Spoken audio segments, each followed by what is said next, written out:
They want attacking, purposeful football all the time. Now we've got our backs against the wall and we're going to fight, and we're going to fight hard. You've got to show me all the guts and all the determination you've got in your body. You've got to inspire me. A marvellous kick. That's as good as you'll ever see. And puts player back in front. From inside the centre square. Boys kick the goal. Boys kick the goal. From inside the centre. I can't believe that. Hey Pack, welcome to Danny Boyd, a podcast about the best football club that is and ever will exist, here too and evermore. That is the Footscray Football Club. They trade as Western Bulldogs. I'm Danny McGinley. He's Tom Boyd. Mate, it's fantastic to be back. Not the best circumstances. I mean, we had a much easier job, I'd say, a month ago when we'd won probably 6 on the trot, and the world was our oyster at that stage. But there's many reasons for optimism moving forward. One of which is that we have the one and only Ed Richards in the house. Welcome, Ed. Yes, thanks guys for having me. Ed, I want to start with a quick story about how I got my first impression of you, because see, some people would notice your hair. I didn't. I, for one, just like to, He doesn't see colour. I'm actually colourblind. I genuinely have colourblind issues. So I remember this, and we said this to Lath, because the 2 players that I've really remember standing out, probably the 3, Aaron Norton, Lathan Vandermeer, and you, in your first session or 2 at the club. And I remember we were doing some version of match simulation. Ed had arrived at the club at the end of 2017, that's correct? Yep, that's right. And one of the first things that you notice about new players is whether they have an outstanding athletic ability. So Aaron could just catch everything. Yeah. Lath was just non-stop, 100 miles an hour all the time. And Ed, I remember, very specifically, out on the sort of stand side of Whitten Oval, just gliding past a few people without seemingly trying, while the rest of us struggled to keep up. Genuine top-level pace. And I remember Lockie Hunter at the time, and a couple of us just looked at each other and just, geez, he's fast. And that is a great way to start the footy club, because, there's the other way you can do it, which is the Toby McLean method, which is to start a walking handball game by getting out the back on Matthew Boyd and then strutting to the goals. And that's never good. That's never good. Decked him in his first session. So I know we've told that story a few times on here, but what should Toby have done? So I think I've used this saying on this podcast before. The nail that sticks out gets hammered. Okay. Don't stick out. I would say. How did you find your first little while at the club? So we're obviously going back a few years now. You're a seasoned veteran of the footy club, but can you think back to what the start was like? I remember the start. I was a pretty quiet kid, so I was just sort of trying not to get in anyone's way. Try not to be that nail that sticks out, like you just mentioned. Just really try to go about my business. And I came across really shy, and everyone was telling me that. They were like, "Oh, are you going to speak? We haven't heard you speak for the first 6 months." And I'm like, "Oh, yeah, gee, I probably should start being a bit more outgoing." And I had the likes of I was drafted with Billy Gowers, Cal Porter, naughty as now, they're all pretty outgoing characters, yeah. And so I was sort of the odd one out in that sort of aspect of my start to the footy club. What pick did you go again, Ed?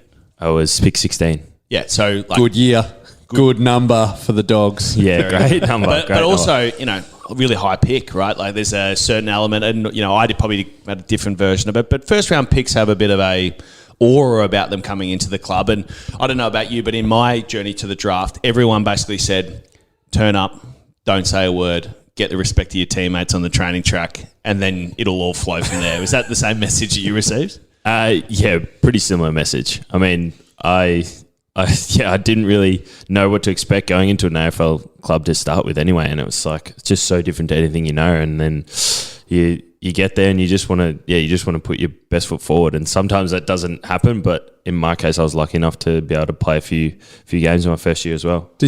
When you get to the club, do you have to is it like your first day at school? Do you have to stand up in front of everyone and talk about yourself, or do you get a prep mate who shows you around and will talk you through your things? Not really. I mean, the only thing that you sort of have to do in front of everyone is tell everyone your nickname first. And they show you highlights as a junior. Yeah, they show you highlights. That's always a fun day. I mean, because your highlights would have been good. No, mine were terrible. Oh, really? Yeah, because I played majority of my under 18s footy was for school, and there was no highlights of that, and that was where I sort of got drafted. I didn't really play that well for Oakley. I had some good games that sort of helped me stand out, but my highlights weren't amazing. Which school did you go to?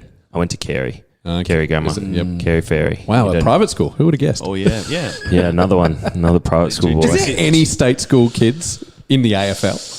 Yeah, heaps. There's plenty of them. Bond went to Marsland sort of semi-private. No, that's private. That's private. Nick Floston, he definitely went. He went to a place called St Helena, which sounds like a private school. It does. It is not. Okay. All right. Okay. Always liked Nick Floston. Yeah, he is a good man. Fellow redhead. Yeah, fellow Exactly. redhead. And I think there's also some similarities, honestly. And I wonder if it's indicative of the life experience that you two share. But more likely, it's just the fact that you're both, I think, seasoned halfbacks. But Nick doesn't seem to get bothered by too much. I mean, my experience with you was that, and we played 18 months together. Was that it's pretty hard for you to get you to be like emotional or like lash out at anyone. Was that always the case, or are you now just like, since I left at least, just like a vicious, abusive teammate that I didn't, haven't experienced? No, I wouldn't say I'm abusive. I've definitely more like come out of myself a bit more since you were there, I'd say.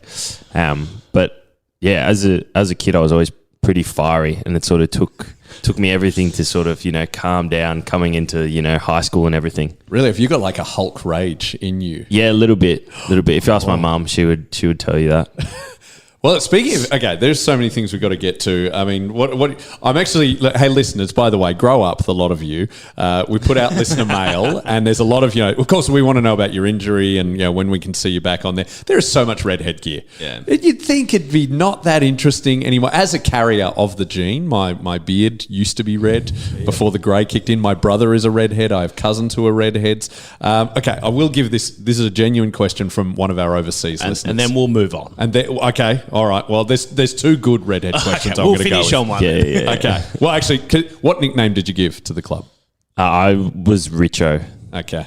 or Sauce. They were my two. Yeah, Sauce was they're- probably handed to you. I Yeah, imagine. they're both of them sort of Sauce, were, and, yeah. Sauce and Horse, the two best nicknames ever given, which has now been altered. Don't appreciate that. Ed. We can talk about that off air. You talk about truck? Yeah, Yeah. Who's truck? Horse truck. He's always been horse. Anyway, one of our listeners, Shane, wanted to know, growing up, having a name that rhymed with red, did that make you the man you are today?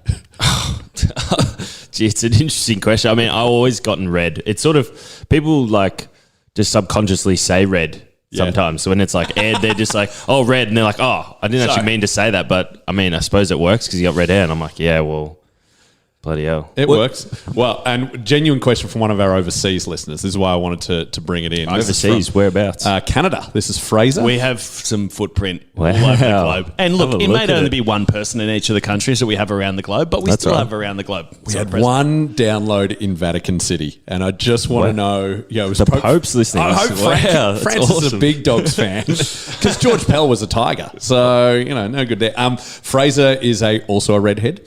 He wanted to know, is there a name for the trio of you, Baker, and O'Brien, and is Liam Jones redhead enough to be part of it? This is. Do you guys all hang out as like? Yeah, we do hang out. We hang out outside the club as well. It's just a strict redhead society. but we were saying we noticed it early in the year. Like Keithy's got a little bit, yeah. Like he's got the gene definitely. Doc's kid is actually redhead, so really? he's got the gene as well. So in the back line, sort of, when I was in there with Tio and Doc and Keithy and Jonesy, it was redheads galore. And then we sort of adopted Bakes just sort of off the wing when he'd like slide defensively. Yeah. We'd run back there. Yeah, that's a good point. We were going really well when all of those people were in there together. I know. Maybe it's we need more I don't redheads. We have very dominant recessive genes. We need more. Yeah, and this is generally not intended to be a pun, but maybe that's the secret sauce. You know what I mean? On a more serious note, Wait. Fraser's got one more. This is a real question. We'll do it at the end. All right, We'll do it all at the right. end. I feel bad, folks. So there's too much to get into. One, Okay. the thing that everyone's asking about is how's the injury? What happened? When are you back? Are you going to fix everything for us? Can you be our saviour? Done. Well, I'll start with, I'm back in hopefully 4 weeks from now, 4 or 5 weeks. So, little longer than I wanted to be. Sort of when I first did it, I thought I was cramping in the third quarter against Geelong. So it wasn't like extremely painful. And then I sort of tried to keep going. And then I was like, oh, this is actually really sore. I think I've done my hamstring. And then went off the ground. Got a scan the next day. Media was out the front. Bloody annoying. It is what it is. But yeah, First thing in the morning too. Yeah. Like yeah, 7 a.m. scan. No, it wasn't that early. I think it was 9 o'clock. But yeah, Leeches. they were waiting for me. Oh, you're a big name, Ed. This is what they want to see. Yeah, but I didn't think I'd We just don't like, know just the get answer. just give me on Monday. And then they were like, oh, what do you got for us? I'm like, I just had it. Yeah, see, this is the great issue is that they set this. I never understood this, Danny. So when you go to get a scan, you don't know what happened because guess who works on the Sundays? The radiologist. Guess who doesn't? The person who reads the radiology reports. Isn't that the same person? No, it's not. It's a different person. So the machine operator's there, and then the person who actually, dictates what actually is going on is not. So the report doesn't come through until the next day. And then they just stand there and make you really uncomfortable and be like, "Oh, mate, tell us what's going on." And you're like, "Do I look like a doctor?" So I'm sorry you had to go through that. But firstly, I need to go back a bit because this feels like a thing you should know how to do better at this stage in your career, Ed. You know you're really fast, right? Yeah, but I'd never had a hammy before, so... Really? I was about to say, I thought you must have had at least one over the years. Because No, we it's my spoke about first. this off air. I said, you're too young to have a hammy. It's an old man's injury. Yeah, but I also said It's actually a fast it's a man's speed injury. Yeah, So how many hamstring injuries? I had it. 0. yeah. Lesson well learnt, I suppose. Now, forever and a day, I imagine JJ, given his history now, I know I live around the corner from Eastonwood. He's scared of basically, sneezing and doing it. Forever and a day, I suppose it must be a bit of a like, oh, okay, this is what that is. And hopefully, there won't be any of these rare occurrences in the near future. Hopefully not. I mean, it was a little bit worse than I initially thought it was going to be. So it was a grade 2, which means I was sort of out for the 5 to 6 week mark. But it is what it is. I just got to get back now. And it is a little like middle of the year. It's not the worst, not the end of the year or not the worst, not the best. Towards finals or anything. So, yeah. I suppose given we're trying to obviously, I would say push up the ladder. Be better, obviously, if one of our star players was playing. We'd certainly maybe. I think one of the things, and maybe not all the fans will find this interesting, but I hope so. Can you give the general recovery from a hamstring? Because I don't think people understand why it takes 6 weeks to get back from something you're like, oh, but as soon as it's healed, you just play, right? What's the sort of general steps moving forward? I know this is your first one, but I imagine you've got a pretty good concept. Well, he's right next to JJ, who's probably telling him everything. Jay's very good. Month ahead of you. Yeah. Well, his was a little bit worse, so we're actually sort of marrying up our timelines a bit, which will be good. Helpful, which will be cool. But yeah, so basically when you have a little tear, you just got to manage it. I've already started running, so it's just about progressing that load of speed every week, and going up in speed. You've got, when you tear your hamstring, it actually shortens, so you've got to get that length back out and make sure it's normal again before you can just go. You can't really test it either, so you can't just go straight into it and do high-speed running or anything because you're just going to re-injure yourself. So you've just really got to take it slow, and that's why the timeline's a bit longer than maybe something else, because of the just the care you've got to take with the speed. Yeah, the risk of reoccurrence from all accounts is really quite high, and also it's like, I'm sure the most frustrating thing is I feel 100% because I'm only running at 75% speed, and then no awareness in my hamstring, and you go on to Belly, obviously the head physio, mate, push me, let's go, I want to get back out there, and he's like, you just got to wait, mate. Yeah, it's been a bit like that this week. I was feeling good. I ran yesterday and felt fine. I'm like, I know. Is this thing real? I'm not even going to ask because they'll just be like, no, just run your times. Don't try to push yourself. So I was just like, whatever. And I'm not really getting much of a blowout when I train either. It's just sort of jogging around. So what do? You do a lot of weights? In the weight room, in the heat bike. Oh yeah, my favourite. So that's What's it called? The heat block. Well, heat bike. Sorry. Heat bike. So on the bike in VU, one of our great sponsors. So you're in a sauna on the exercise bike. Yeah, essentially. And it's even worse because there's less oxygen in there. Yeah, it's altitude's altered as well. Why are we doing that? So because it's Fitness, harder. mate. Get your It's fitness harder. up. It's harder than doing a bike normally. Yeah, okay. There's also a grinder in there. Do you know what a grinder is, Danny? I know an app. But Yeah, we're not talking about that. No, a grinder is basically one of those, handheld bikes. So where you push with your arms instead of your legs. Oh, okay. I've not seen those. But it's stationary. So it is the worst machine that's ever been created in the history of the world. And they put one of them in the worst room ever created. It is horrible. So it sounds like for a lot of recovery or even AFL pre-seasons, you look at the Geneva Convention, you look what's illegally classified as torture, you step back 1 millimetre and go for it, boys. Yeah. How Essentially, about it? How about, I think, this is probably the one, like, some people, I think, believe that being in rehab just absolutely sucks and you're not playing and, it's terrible. But in many ways, it's, from my experience, it's a very simple existence. It's just like turn up, train, do your bit, you're out of the main group, you're not under performance pressure from a game point of view. But the reason, and I can't remember, I think this came from Adelaide, was that, I think this might have been a Choco thing, I'd have to check, but his whole perspective, or whoever's perspective, was rehab's too easy without the physical load. Like, we need to make rehab so hard that players are motivated to get out of rehab and back into the team. So one of the clear things that they do, because players can't run as much or train as much or play as much, is that the level of cardio training just goes through the roof, which is just hell on earth for the week, because it's, whilst the rest of the stuff is simple, then you're doing 4 heat bikes a week and you just... How long on the heat bike? An hour. No, it's not that long. It's been stripped back since you were there. We're like 35 Everything's better minutes. since I left Danny. Bring me back.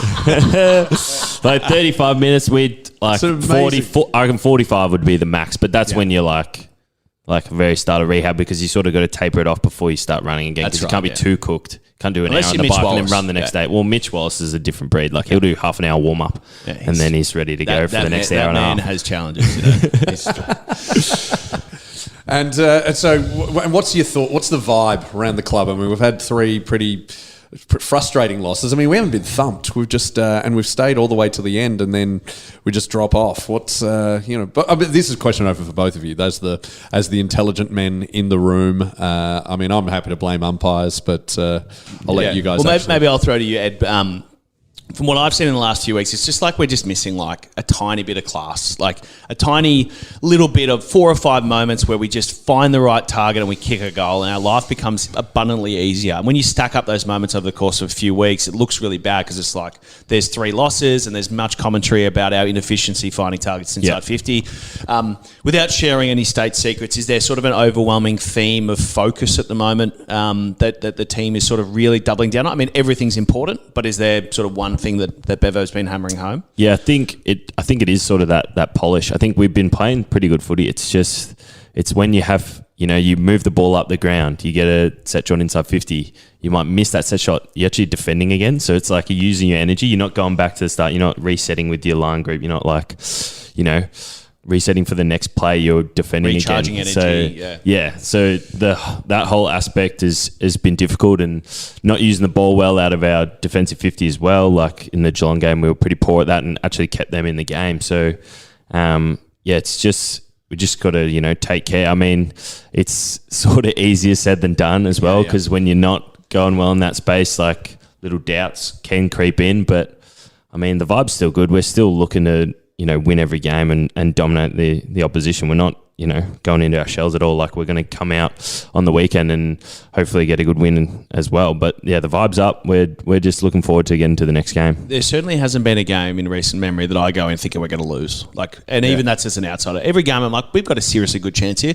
Are we, heavy favourites? Probably not. But I had a really strong sort of optimism that we're going to win the weekend. But I think back to that question that Superb Mario asked us in the Patreon, Danny, around, are these players just not practicing their kicking inside 50? Are they just not working together as a forward group and a back group? And I did a really crappy job of trying to explain the fact that there's a lot of moving parts in this piece. But to you, Ed, presumably you guys are training your kicking inside 50. You're talking about it. You're watching vision. There's all sorts of stuff reinforcing. You're not just sitting back and going, it's just going to fix itself. Yeah, obviously. I mean, we train pretty hard. I would say, just talking to players that have come from other clubs, they always say that our training is high energy, high intensity. Like, we're out there, we're looking to get better. It's just sometimes we don't run, Ed. We don't run though.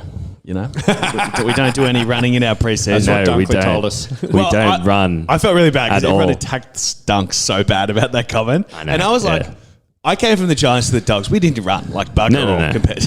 No, we train just as hard. That's preseason. We do train just as hard. Sorry, I just had to throw a bit of drama in that's there, good. Ed, While we're talking to Superb Murray here, and this sort of links into the other stuff we were talking about. I mean, you say there's commentary about us not using the ball properly and whatnot. How much of that are you just told to have like a blanket ban from all media?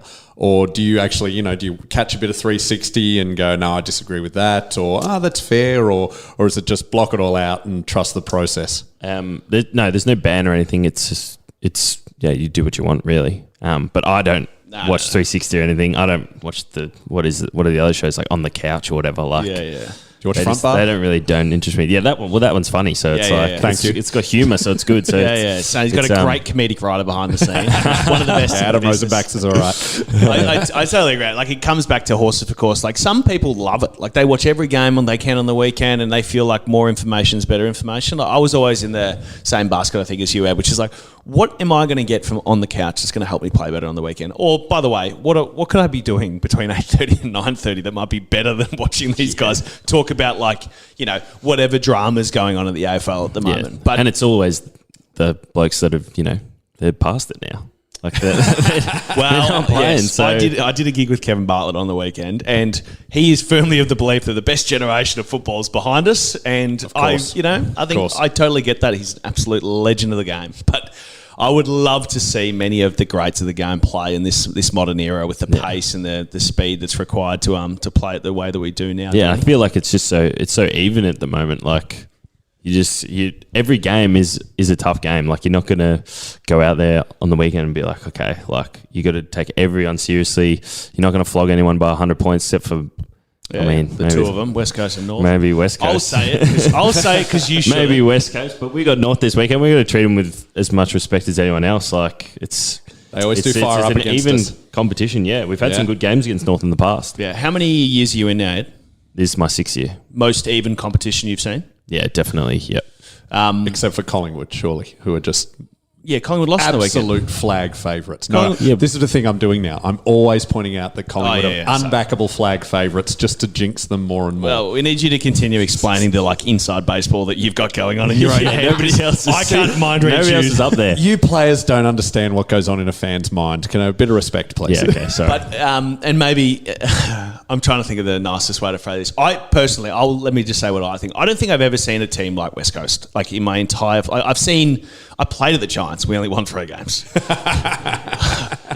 sucked. It's amazing. But I don't think I've ever seen a precipitous fall like that in the last few years. Is there? I suppose probably the question I can ask without you needing to comment too much on West Coast is, how much attention are you paying to the rest of the competition at the moment, given that it is so even and that realistically every week is challenging? Because I think when there are a couple of juggernauts out there that are dominating, you kind of just pay attention to see how they're going because they're a bit of the yardstick. But at the moment, could really be anyone who ends up playing deep into the finals. Yeah, it's interesting because we're sort of we're 8th at the moment, aren't we? Yeah. So we're like around the mark. We've got teams that 4 points off 4th or whatever it is. Yeah, and then but there's also quite a few teams that are only a game behind us. So it's it is very very even around that sort of 5th to. We're only 4 12th points mark? off 11th as well. Yeah, so so 32 points to 24. So only anything can sort of happen on any weekend as well. Like the weekend we lost to Geelong, like there was upsets galore. Yeah, so it's which made us look a bit better. Yeah, it did. It did. I was thinking that too. I was like, we haven't dropped that much. Yeah, I know, it was great. But if we'd won, God, it would have. Yeah, well, that's the other thing. Like, you just got to keep winning, keep putting your best foot forward. We've had Danny, you go. Well, I just have a question just from being in the room with you and how big are your hands? They're like, because how tall are you? You are deceptively tall. You look shorter. I'm sure. I don't know if people 188. Yeah, that's 187. That's 188. I reckon 188. Damn, sounds you're good. Still growing. Still growing. I'm 187. 188. So you think I got big hands here? I reckon they're well. I'm at 187 as well. Well, And nothing compares to these. They are mitts. Tom Look at those Boyd's. buckets over there. Yeah, but I don't know. Well, my old man always used to abuse me saying I had my mum's hands. Oh, no. Dad's got tradie hands. really? Oh, really? Big old sausages. Is it like have you guys watched the film Everything Everywhere All at Once? Not yet. They just won the Oscar. Yeah. You know With the the hot dog fans. Yeah. You look a bit like that. in a good way. I mean, I think it's representative. Every fan thinks that not every fan. Most fans think that AFL looks easy from the sidelines. Oh, yes. 2, everyone's like, I could do that. And then they walk up and they go and stand next to Bont, who looks like he would probably ruck at 3/4 of the teams in Victoria. Yes. That's how tall he is. Like, genuinely, I watch on the weekend. Yeah, everyone always thinks you're way taller in person, which is, I guess, Normal, you're on the TV. It's a bit different. But, yeah, I get that a lot. Like, people, I also hunch over when I play, so You do. I'm like I'm like over the top of the ball, over the top, like ready to stalk. Like He does look a my bit like opponent, so I lose a few centimeters doing that. So when I sort of like, I mean, in the real world, I sort of stretch the shoulders out a bit. My dad's got bad posture, so I got it from him. So I got to remember to roll the shoulders back. All right, so you're trying to intimidate people off the field, not on it, which is good. Yeah, isn't it? which is interesting. But It just means one day on the field you'll suddenly stand up straight and take a brilliant pack mark. Play centre half forward. Speaking of I would say the ever changing nature of the Western Bulldogs Football Club. I know, like, damn, I don't even know. Maybe 10 players I played with are still left, something like that, or maybe a few more. But there's not many. Who of the young boys that have come in this year really caught your eye? Because, to the story I shared earlier, there's always one or two at least that go, they've got a pop about them on the field usually that you go, there's got something that's going to translate really quickly, and you're not sure about it until they step into the building. Is there anyone that really stood out this year? yeah, definitely. I mean, Jamar's continued sort of his He looks so much better this year. he looks unreal this year. He's really confident, and once he starts being a bit more accurate and hitting the scoreboard, he'll be seriously dangerous. But his marking surprised me. yeah, Because the last couple of years I was like, I'm excited because he's agile and he can kick, but he never really looked like an aerial threat. This year he looks like he can take a serious grab. yeah. No, he's been great this year, and we've also got we recruited Jed Buzzslinger, who's showed a bit of promise in the VFL the last couple of weeks, which has been good. He's pretty wiry, but like once he puts on a bit of size, he'll be good, I'm sure. He'll turn into Ed Richards this year. I mean, because you've had such a great standout year. Thank you. You had biceps from a younger age, and people give you credit for it. Because he hunches over. He used to hang out with Bill Gowers. They stand in front of the mirror all day. Yeah. Now we just look at the weights, and you put on a bit of weight. Speaking of looking at the weights, and the one of the most important questions, because we haven't asked this of anyone, how is it being back at Whitten Oval? Oh yeah, it's awesome. It's just from a convenience standpoint. It's like we don't have to go out to Braybrook every day and get ready to train on that pretty subpar oval, like hard as a rock, like in the sore all the time training there. Nothing on Skin Reserve. It's just not looked after as well as what. It's not an AFL oval. No. It's not. So being at Whitten has been great. The deck's in great condition. You roll off, able to have lunch straight away, get in the gym straight away. Like there's no mucking around anymore. No, so not many AFL players would have experienced this. I can honestly say I empathise with you, because when I was at the Giants, we used to train at the Athletics Centre and then have to drive to the Oval. 8 or 9 minutes. No, it's nothing. Adds up, though. Yeah. It's not about, you know what it's about? It's about being late. That's why it's so stressful, because for us at least, we were getting strapped at the facility and we were getting prepped for training. We were doing meetings for training. And then we had to get to training, which was 7 or 8 minutes away, jump in the car, get into the car, get the car park. It's just a pain in the ass. Yeah, we were similar. So it's like, it does add up throughout the week. And as you say, it's, you might get a bad run. It's 10 minutes there, 10 minutes back, and then that's like 20 minutes. Does having having a day. Quick maths, see? Carey. Yeah. That's what you pay for. How many songs is it on the radio? Radio. Oh, sorry. Yeah, on what's on that? Spotify, YouTube Music, whatever you want. Listen to the podcast. It's Yes. How much of me and Boyd? How much of the Danny Boyd podcast is it? Well, you say you train on hard ground. There is a question here from Hip Nana. She wants to know, is Marvel Surface still hard on the body? It's in terrible condition, Marvel. Yeah. Like if you are sitting on the third level, you will notice it straight away. There is like 4 different types of grass out there. It's like patches everywhere. Like They take advantage of the angles. Some bits are soft, some bits are hard. You just don't know what to expect. Because we always do get a lot of injuries. And here's a fun fact. Do you know how many teams that call Marvel Stadium their home ground have won the grand final in the history of Marvel Stadium being a thing? I do not. 1. Bulldogs, 2016. Wow. Is that because the previous names of the... Oh, no, I'm talking Colonial, Telstra. Yeah, it's Really? a trick question. Whatever you want to call it. So since 2000, Etihad. Essendon won it 2000. Sorry, so 2. Forgive me. Right. Essendon won it, but our other co-tenants, St Kilda, have hasn't. never won it. Carlton have never won it. North have never won it. Well, North won in 97. Yeah, but No, what was it? Docklands opened in 2000. Oh. Hey, there we go. Go us. There you go. It's hard. So that could be a factor. The fact that we're playing on above a car park, injuring Yeah. our bodies, and meanwhile the toffs over at the MCG, those eastern suburbs types, are having just luxurious times. Well, something to do with how many fans they've got might be a bit of a... Maybe. That's all it is. The surface. But I will say, I think probably it's been a really underspoken part of this year is the fact that you guys, and look, it's not something that you're going to go out there and complain and cry about because you're not training at Whitten, but from a guy who used to play, it would be such a pain in the ass, and so it would have an impact over an extended period of time having to train out there. So I'm very optimistic that whilst it hasn't happened yet, we will see huge upticks in. I think just making sure you're back at the home ground, you're training together, things are a bit easier, a bit simpler. Ideally, that translates into a really strong finish to the year. Yeah, definitely. It's going to be a good back half of the year. I'm confident myself. And as soon as we get Ed Richards back, it's going to be awesome. Now, and can I ask Ed a serious question? What did you fucking do to deserve a brand new facility, Ed? Because I wanted one for the whole time I was there. I had to drive to be. Honestly, don't know. They just all of a sudden the mate gets us in. He's like, "We got millions of dollars, and we're just going to build this thing." Well, beautiful. I don't know. That sounds awesome. And then they showed us the plans. Plans look amazing.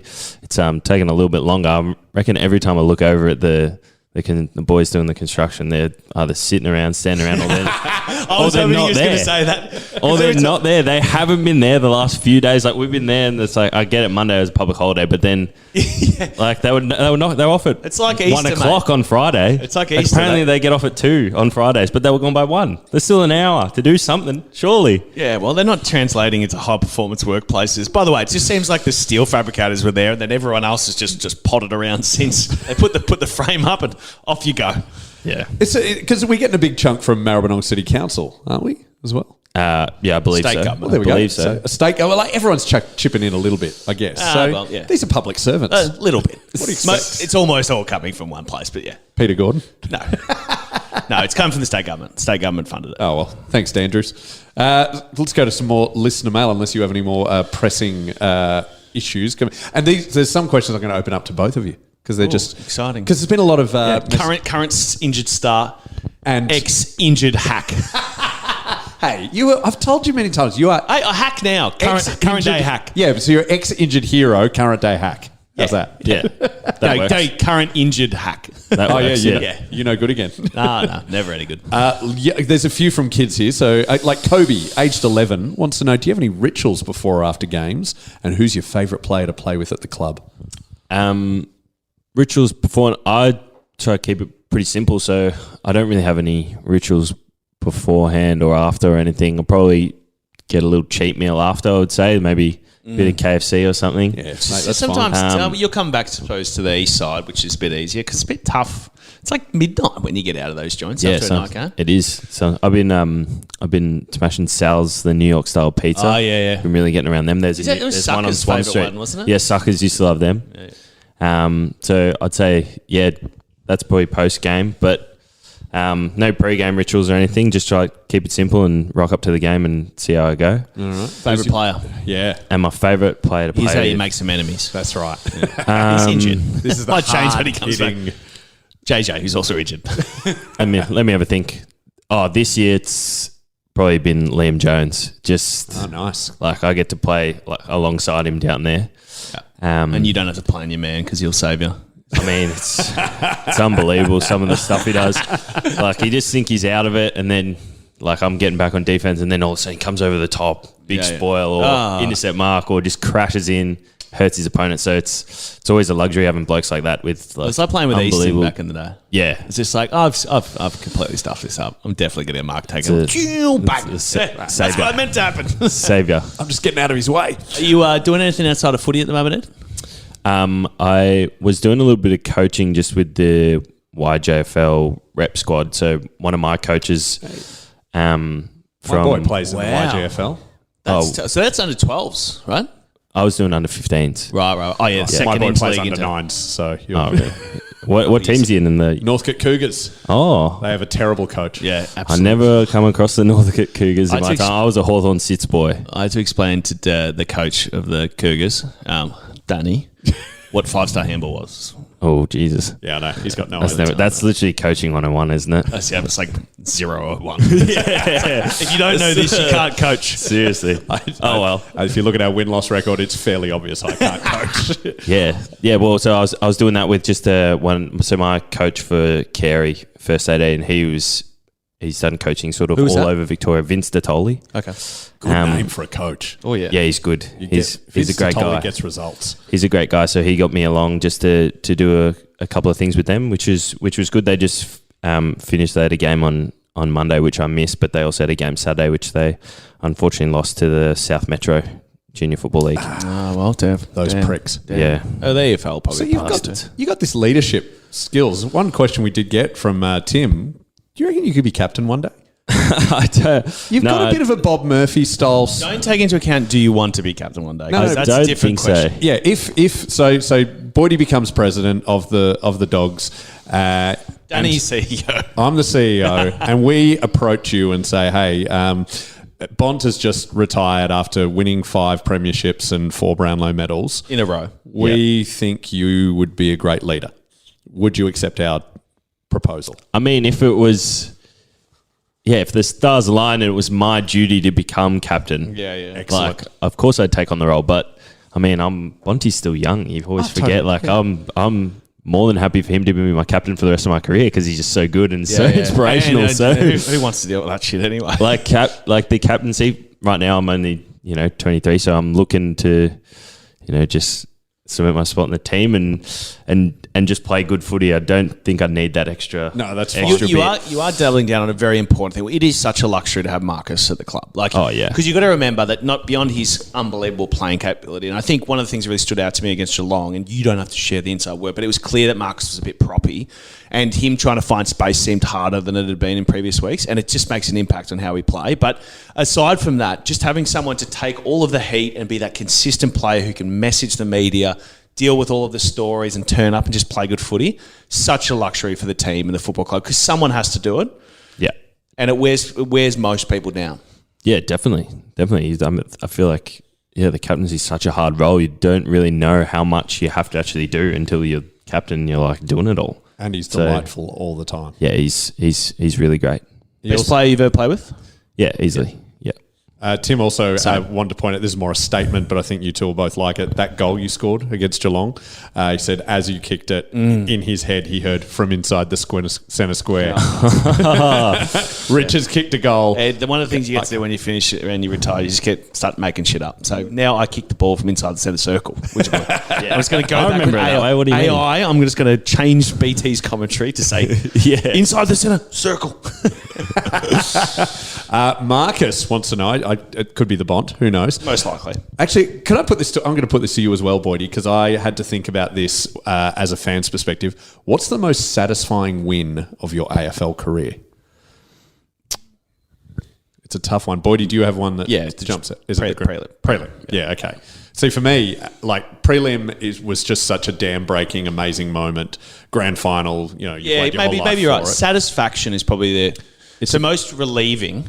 Definitely prelim, which I would say is similar for you. Yes. Oh, yeah. Most satisfying is probably Granny. Yeah. See, I would say most satisfying for me is the week before, the semi against Hawthorn. The satisfaction of stopping Hawthorn was so great. See, I didn't think that. I don't know why. We weren't. You just don't get caught up in that stuff when you're playing. You don't deal with Hawthorn Nah. fans. Like you can't think of Hawthorn as the team on the hunt for a 4-peat when you're playing against them. Like it's just Crazy to think about, isn't it, though? Like how good they were with that. But and also I didn't think stretch. that much of them when we beat them. I was like, yeah, of course we beat them. Yeah. But then you're like, but they were on track to win 4 in a row. 4 in a row. And you guys deal with it with a professionalism, whereas I have to deal with fans who know nothing about it, just going, yeah, hookers, we're great. You got an ass, Ed? Yeah, I think last year when we beat Melbourne Oh, good answer. Yeah. at Marvel. And what was that? Remember, I just to give the listeners a bit of insight, before the game against Port Adelaide, I had to interview Ed in the player sponsors area, and there's that lady whose name I've forgotten. I'm so sorry, because she's brilliant and she's one of the club's historians. She pointed out, how's this for a stat, Boydie?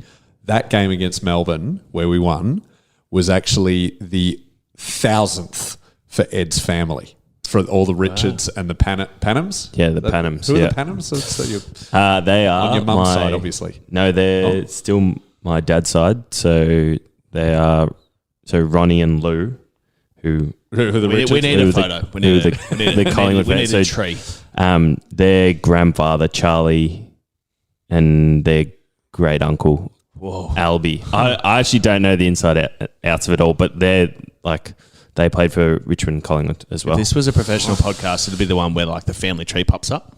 But yeah. You mean a visual podcast? Yeah. Well, I'm going to buy a camera for us soon for that event we've got very going good. I on. must say, just to call something out, it was fascinating watching your mouth catch up to your brain before when you were starting to think about like your experience as a fan. You're like, oh, this happened. And then you're like, wait a minute, no one else knows what I'm thinking. It was very entertaining. What's next for you, Ed? What's sort of the major goals you have for your career moving forward? Yes, we understand you want to play, bloody every week and all that sort of stuff, but any big sort of sweeping goals to focus on? I've never won a final, so every final I've played in, Here we go. I have lost. So I'm 0 for 3 in the finals. So I didn't play in 21. What? That's why we lost. Why didn't you play in 21? That's an outrage. I was injured at the start of the year, and then I struggled with form in the back half of the year. Did my shoulder as well in the back half. So I was just out of the team, really. Which finals have you played in then? So you played in... My first was GWS in 2019, where where Bonte got his hair pulled out and eye gouged and everything. Yep. Then He the hurt, next didn't year, he? Oh, no, he hurt someone the week... He hurt Haynes the week Yeah. before. Damn it. That was there's nothing so in it, though. good. Yeah, but he hurt him. It was awesome. Yeah. I was like, Marcus can do everything. Then we got absolutely spanked up there. Yeah. So that one. And then... That one. Then the year after was 2020 Against St Kilda. St Kilda. Heartbreaking. And then last year against Freo. And then Freo. Yep. It's been all really ugly games too. They haven't, and I mean, don't listen to me. I'm retired, but it didn't feel like the St Kilda one probably felt like a bit more like a final, even though it was in the middle of a hub, so probably not as much. Yeah, it was at the Gabba, so it was a bit. Yeah, neutral ground. It's the one like I've never played a final at the G, so that would have been at the G that year. So I was a bit like you and me have had like the reverse life. Like you've gone through football at the weirdest time in human history, and I've gone through like. At the most normal time in human history? No, exiting football at the weirdest time in human history. Yeah. Like trying to like go back to play local and start working a normal job also coincided with being shut inside. Well, it's like my first sort of 4 years at the club. Every single year was different. It was like once I got to 2020. It's like just have 2 months off, fellas, and then we'll see you in May or whatever for your second game. We're like, okay. Sick. And then 2021, it's like you're traveling again for the whole final series and for we're away. 60 days or whatever. And we're just like, what is going on? And then finally we've had a bit of, continuity over the last 2 years, which has been good. Yeah, it's almost boring. Yeah, I know. Let's get back on the road. I thought we only had a few questions left, but our co-host Chaz has finally hit me up with some questions. So this is Chaz Liccardello, who's Bulldogs encyclopedia. He's got 3 questions here. One is who wins a race over 10 metres between you and JJ, and who wins in a race between you and JJ 100 metres? He probably gets me in on both of them. He's like express. Like he's the next level, I would say. It's a good adjective. He's express. Is there any other sneaky quicks in the team who don't have a reputation for speed? That's a good question. Yeah, Chaz is good. Or don't even say don't have a reputation. That's not you or JJ. Who are the next sort of quickest guys? Oh, well, Late's up there. Yep. Jonesy, obviously, is just all power, no endurance. Yeah, power, yeah. Artie, no endurance. Okay. Sorry, Jonesy. the other Jonesy, Artie Jones, he's pretty quick as well. Yeah, nice. Naughty's actually got a bit of toe to him. As for a key, like you wouldn't expect, he's actually quite quick. Yeah. Who else? I don't know. I Lockie imagine Naughty's- McNeil's pretty quick. Yeah, I imagine Naughty's like definitely, obviously better, but a little bit like me, which was like for the first 20, I can I could keep up with most people. You can go okay. And then Yeah. the wind force started affecting my top speed. The drag. And the drag of just both the my resistance. calves, the anchors Oh, that I have the attached to calves. my shins, and also Yeah, they're the like wind. wings. You're just holding you back. I almost could take off, just. But 20 metres, give me a shot against just about anyone back then. All right, I didn't know this. Chaz is, and it might not even be true. Chaz might have been misleading us. Is it true you only play for us because you were late for an interview with Carlton? Yes, yeah. Oh, that is true. It is true. How did- it is true? So yeah, in 2017, I had a pretty important interview with Carlton. They had pick 10 that year. I was going in, according to my manager, I was going in, meeting all the recruiting staff and all the coaching staff as well. And Then I it was would have been going- Sauce. No, it was Bolton. Oh, Bolt. No, but as in the list manager. Oh yeah. Sauce was there. Sorry. Sauce meeting sauce. So I was 45 minutes late. I was going for a tour as well, the whole facility. So they're more or less showing me my locker. And then I was 45 minutes late. I didn't have anyone's number to call. My manager was in a meeting at the time, so I couldn't call. I was calling him. He couldn't get back to me. And so it was just a bit of a perfect storm. I was stuck on the Eastern. So traffic, just traffic. Yeah, it was literally just traffic. All right, here's the real question. How relieved are you that you avoided that I mean- shitstorm? Oh, just looking at all the stuff that's come out recently. The bloke that was on 3AW. Yeah. Maybe you should. Have you seen that one? That No, is what's just that? hilarious. What's this? We can slag off other teams. Go.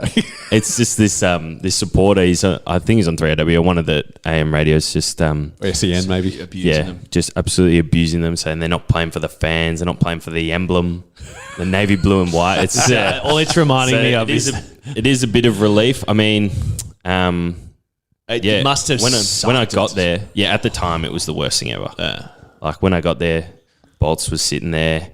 Not angry, just disappointed. No, just like you could just tell he was furious. Like he was just like, and they just asked me about, is punctuality a important value of yours? And I'm like, oh my god, I'm just rattled at this stage. I'm sweating profusely. I parked in a disabled spot out the front just so I could get in. Wow. And it was just a nightmare. Like it just didn't work out. And then they obviously passed on me, and then I sort of fled to Very happy 16, about and this. then Well, if you like, they took Lockie O'Brien. if you liked things changing every year, you should have gone to Carlton. That would have been plenty of variety there, mate.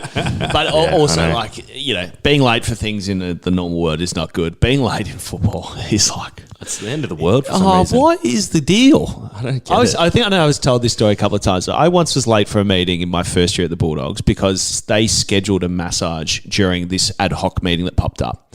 And so I'm lying there and I'm like getting my calf rubbed or whatever. And I'm like, there's no one else around. I better go check where they are. And I check my phone and they're like, there's been a meeting, and they gave us 15 minutes notice. So then I walk in late because I had a massage booked for this time. And then I get abused, and then they send me up to call lapsed fans or whatever who are members who hadn't re-signed for the year. And I'm like, now I look back, I'm like, why not just not book the meeting or just tell everyone effectively? Also, in any other workplace, the phrase "No, I was in a massage" will not fly. No, Definitely not. fair. Definitely not. I was in a meeting though, in another meeting. That works. Isn't there some sort of corporate term you could have for a footballer's Yeah, massage? me and Jai were having a conference call. There you go. The king, Jai. King I miss Jai. him. I miss him. Yeah. Who is Jai? He was elite massage Maya therapist. Yeah, he was one of the Myers. He's not there anymore. No, he's not there. It's with 2020 and COVID and everything, they had to let quite a few people go. It's Which is unfortunate. because the Bulldogs were different to a lot of clubs. We used to have in-house Myers, people who had specifically worked for us. Whereas a lot of the other clubs basically have a couple of hours allocated, and they bring in 15, and then you just whoever's there and sub it out for the day. Yep. So it was kind of sad, because Carl Ling was gone then, and a couple of people who are really important to us through our most successful years. Well, Carling's still there. Oh, she's back. No, she never left. I thought she had a little time off. Oh, maybe. Ros left. Ros left, yeah. Who are these people? These are these people. Sorry, They- you they're don't also know. It's just trainers us on the ground. reminiscing. Oh, okay. So they're the people who run water as well. So you would have seen them all. Oh, so they're not volunteers. No. No, some are volunteers. Yeah, some are volunteers, yeah. Because some look about 12. Yeah. Yeah, some aren't. So it's one of these. There was a piece on that English woman who was Ros. That's Ros, right? Who was a specialist in rugby, and she's moved here and seen. She worked with us for a while, and then she went to the Rebels, I think. Okay. But anyway, like my point, and look, Ed, maybe I don't know if people have spoken about it. So where is the? Do you know where the soft cap is now compared to pre-COVID? It's sort of just edging back up slowly but surely, but it's not the same. Yeah, I'm not too sure on the soft cap. No. So the soft cap is how much you can spend on. It's the Collingwood rule. Yeah. Explain. It's Collingwood spent too much. Collingwood built like a $4 million facility just to do like biking inside. We go to VUs. That's where we're at. We outsource that stuff. Yeah.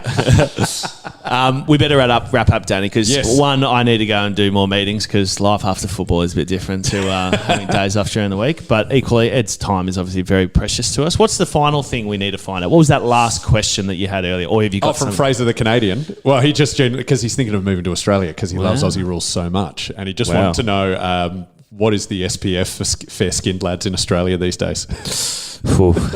I mean, the UV's hard during the summer. We were just up in Darwin for our game against Gold Coast. That was interesting. There was me, Tio, Timmy English as well. Oh, of course, Big Chili. We're all standing, applying sunscreen, applying zinc for like a 10-minute session out there in the sun because you can never be too careful. So if you come over, we'll get you some 50 plus. Yeah, play for the Dogs because you play at Marvel and the roof's never open anyway. Under the roof. But equally, not exposed. That And this explains our red-headed players. There we go. Yeah, of course. But also, this is an alleged statement. But obviously, the last few years have been very revealing when it comes to sunscreen because most of those companies who had SPF 50 did not. And they got sued for it. One of them, very cute baby on the commercial, got sued for it, I think. Really? Not Not the baby didn't get sued. No, the one that had the baby on the commercial. Banana boat. Wow. Oh, really? Yep. Interesting.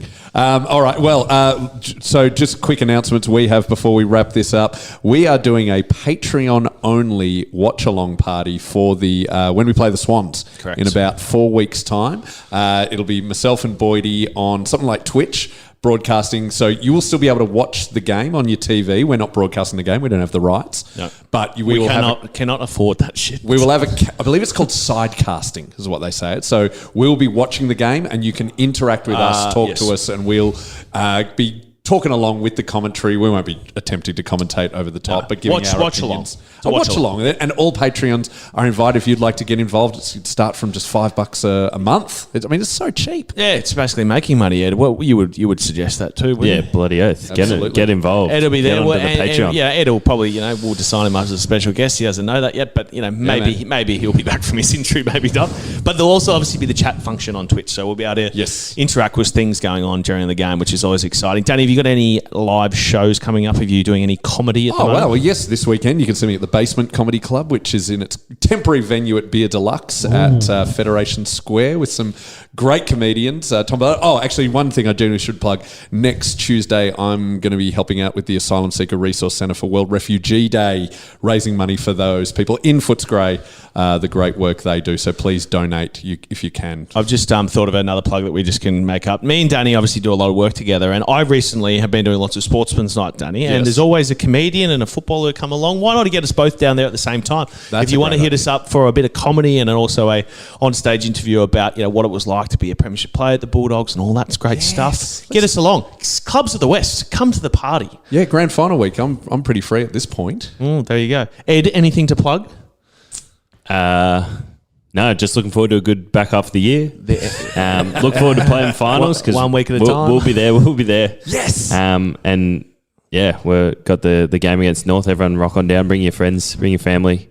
And we'll see you on Sunday. I have Ed's plug. Is just buy his jumper because it always helps with royalties at the end of the year. Oh, does it? Yeah, I think so. Oh, yeah. What about a badge? Yeah, get a badge. Yeah, that too. Yeah, all of it's coded to players. Go Dogs. Go Dogs. Go the Doggies.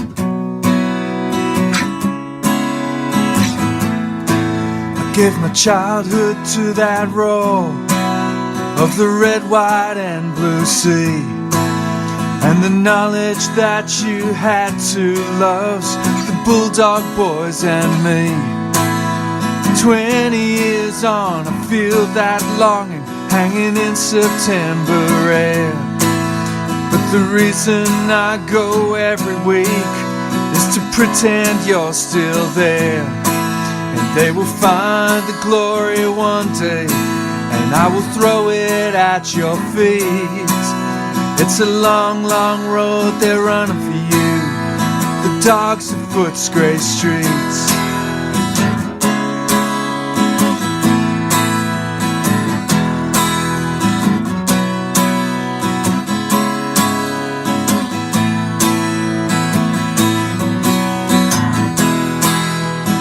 long, long road they're running for you. The dogs of Footscray streets.